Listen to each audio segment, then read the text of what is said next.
ओम शांति। आपकी उम्र बढ़ रही है और आप ये वीडियो देख रहे हो क्योंकि अभी तक आपकी शादी नहीं हुई है। और जब उम्र बढ़ती है तो बहुत सारी परेशानियां भी आती है। बहुत सारे लोगों के ताने सुनने पड़ते हैं, माता पिता के उदास चेहरे देखने पड़ते हैं और हमें ये लगने लगता है कि मेरी शादी कब होगी।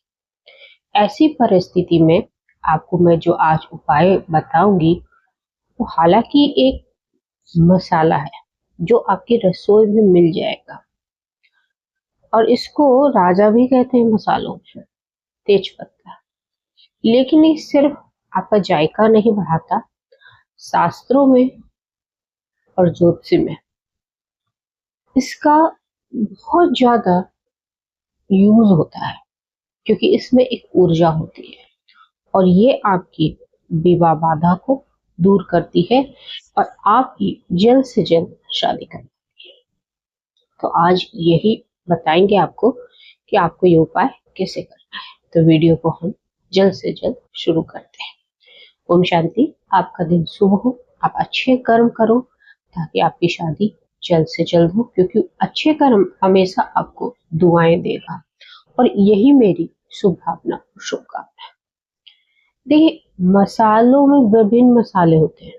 लौंग भी एक मसाला है, तेज पत्ता भी मसाला है, लेकिन इन सब की अंदर एक ऊर्जा भी होती है और वो ऊर्जा आपकी जो रुकावटें हैं, जो रिश्ते नहीं आ पा रहे हैं या आपकी शादी बन नहीं पा रही है, आप रिश्ते आते तो है लेकिन बात बनते बनते अटक जाती है, तो ऐसी परिस्थिति में ये बड़े काम की चीज है। ऐसा नहीं कि ये पहली बार उपाय बता रही, बहुत सारे ऐसी माताएं जो दुखी होती है वो आती है पूछ रही और मैं बताती हूँ और बहुत लोगों की शादी हो जाती है।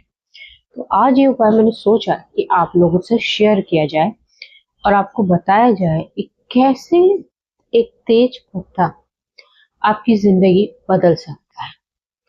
और ये उपाय अगर माँ करती है तो और भी ऊर्जा सम्मिलित होती है और वो है, माँ को क्या होता है अपने बच्चों की घर बस जाए, बस यही इच्छा होती है कि बच्चों की खुशियों में उसको खुशी महसूस होती है। तो अगर ये माँ करती है तो और भी जल्दी फलीभूत होता है। तो आपको भी अगर ये उपाय आप स्वयं देख रहे हो तो अपनी माँ को बताएं कि कैसे करना है। ठीक है। अब ये सवाल उठता है कि इस उपाय को कब करना है। इस उपाय को आपको करना है किसी भी दिन। बहुत सरल है, किसी भी समय की पाबंदी नहीं है। लेकिन अगर आप किसी भी दिन अवेलेबल नहीं है तो ये उपाय रविवार को, शुक्रवार को और शनिवार को कर सकते हैं। ठीक है। पर्टिकुलर डेज भी बता दिया है कि किसी पास हर दिन समय पे लोग काम करने जाते हैं तो आपके पास रविवार का भी दिन है, वीकेंड्स पे छुट्टी होती है, शनिवार का भी दिन है, शुक्रवार का भी दिन है। और अगर माँ करे तो किसी भी दिन करे, पर उसका एक नियम है, उस नियम को जरूर फॉलो करिए। तो नियम को बताऊंगी मैं इस वीडियो में। तो पहले आप ये जान लें कि आपको क्या क्या चाहिए। कुछ भी नहीं, वो जो चाहिए वो आपको इजीली अवेलेबल होगा, आपके घर में होगा। तेज पत्ता, एक लाल कलर का पेन, अगर पेन नहीं हो तो कुमकुम, तो सभी के घर में मिल जाएगा, अभी पूजा पाठ के दिन चल रहा है। और तीसरा जो चीज है लौंग और कपूर, ये चारों चीज आपके पास होगा मुझे ऐसा लगता है, तो उपाय आप कर लीजिए। ठीक है। और इसका एक जो नियम है वो ये है कि जब आप ये उपाय करें तो आपका मन प्रसन्न होना चाहिए, आप खुश होने चाहिए, आपका मूड जिसको बोलते हैं मूड, वो सही होना चाहिए। दुखी नहीं, उदास नहीं, क्रोध में नहीं, ऐसे में उठे और जल्दी जल्दी कर दिया उपाय नहीं।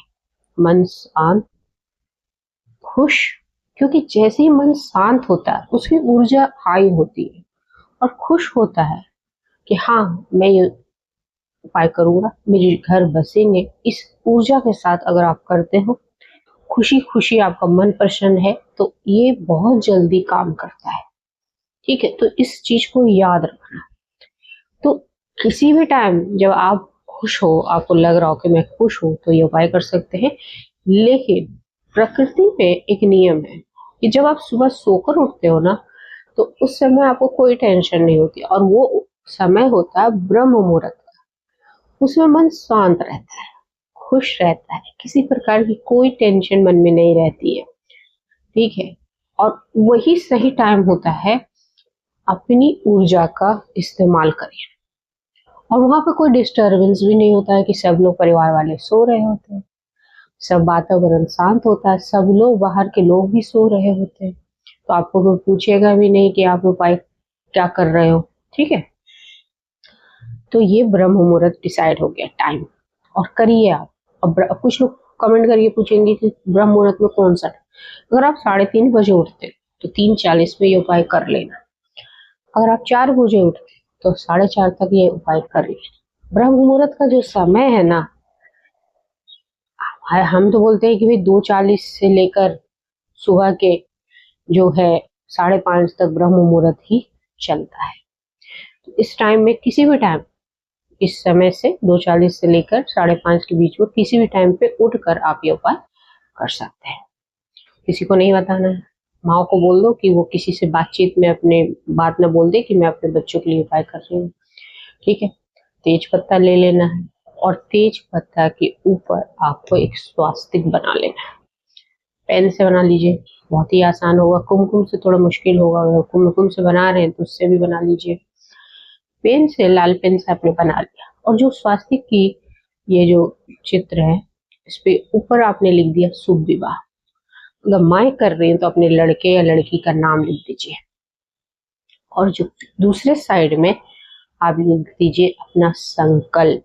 देखिए, किसी भी चीज को पूरा करने के लिए संकल्प का बहुत महत्व है, बिना संकल्प का वो मिलता नहीं है। तो आपको संकल्प लिखना है कि मेरे बच्चे की शादी इस उपाय से जल्द हो रही है, इसी सीजन में, इसी दिन होने वाली है, इसी साल होने वाली है। इस संकल्पों को आप एक अच्छे से लिख लीजिए, ताकि 2 लाइन में वो जल्दी सा आ जाए। इस बेली पे ज्यादा स्पेस होता नहीं है, आप लिख दीजिए मेरे बच्चे की शादी जिसका नाम ये है हो रही है, या अमित की शादी जल्द हो रही है, सुनीता की शादी जल्द हो रही है। ठीक है। उसके बाद इसको आप 2 लौंग रख लीजिए इसके ऊपर, और 2 लौंग रखते समय भी आपके वही संकल्प चलने चाहिए कि मेरे लड़का या लड़की की शादी जल्द हो रही है। और इसको एक स्टील की कटोरी या दीपक में रख कर कपूर के साथ जला दीजिए, और उस ऊर्जा को महसूस करिए कि आपके बच्चे की जो जो विवाह बाधाएं हैं सब खत्म हो रही है। ठीक है। जला दीजिए, और उसका जो राख है ना, उसको आप पुड़िया में बांध के गमले में डाल दो, या फिर बहते पानी में बहा दो। ये उपाय करने के बाद आपको एक असीम शांति महसूस होगी, और आप देखोगे कि 1 सप्ताह के बाद ही आपके बच्चे की शादी हो जाएगी। अगर आप ये रविवार को करते हो तो अगले सोमवार तक आपके पास अच्छा रिश्ता आएगा। अगर आप ये शुक्रवार को करते हो तो 8 दिनों के भीतर या 11 दिनों के भीतर आपकी शादी। लेकिन ये आप किसी को नहीं कहना है, और साथ साथ जब ये उपाय आप करें, ठीक है, लड़का लड़की अगर स्वयं करता है तो अपना नाम लिखिएगा कि मेरी शादी जल्द से जल्द, मेरी सुबेबा लिखना है। और आपको एक बात और ख्याल रखना है कि आपको किसी को बताना नहीं है कि मैंने ये उपाय किया। बस अपने मन के अंदर पॉजिटिव ऊर्जा रखनी है। ठीक है। आपको कोई भी संशय हो तो आप कमेंट करके पूछ सकते हैं, और कमेंट में ओम नमः शिवाय जरूर लिखिए, क्योंकि उनमें जितनी शक्ति है ना इस जगत में किसी के पास नहीं है। परम पिता परमेश्वर है। जय हिंद, जय भारत।